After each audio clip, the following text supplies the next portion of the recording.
Des gueules cassées, des tableaux colorés, une vision très torturée. C'est un regard singulier et obsessionnel que pose Philippe Bouillaguet sur la Grande Guerre. Un regard qui ne laisse pas indifférent. Moi, c'est la patte de l'artiste quoi, qui me plaît. C'est le design, enfin, je ne sais pas comment vous dire, qui m'a plu. C'est un peu tortueux. Je trouve qu'on ressent bien tout ce malheur.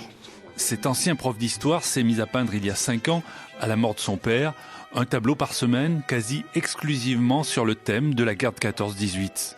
On a les gentils Français qui sont heureux d'y aller, et puis les Allemands qui les attendent en embuscade, et puis ils se font gentiment mitrailler, quoi. Et ce qui est rigolo, c'est le titre, Première rencontre. La guerre de 14 me dégoûte, parce que c'est abominable, la manière dont les officiers et les gouvernements puissent se foutre de ces pauvres types qui ont été tués, et puis bon, le grand-père l'avait faite. Le grand-père du peintre appartenait au 68e régiment d'infanterie stationné à Flirey en Lorraine. Il avait été marqué par un épisode tragique. 5 poilus fusillés pour avoir refusé de combattre. C'est donc un regard politique, anti-militariste, mais aussi un travail d'artiste que nous montre le musée d'Estivareille.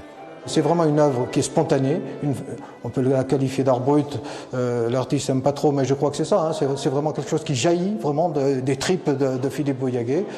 Il peint ça de façon un peu compulsive, c'est une thérapie, et je crois que c'est ressenti par les gens. Alors, ou on aime l'exposition, ou on la rejette complètement.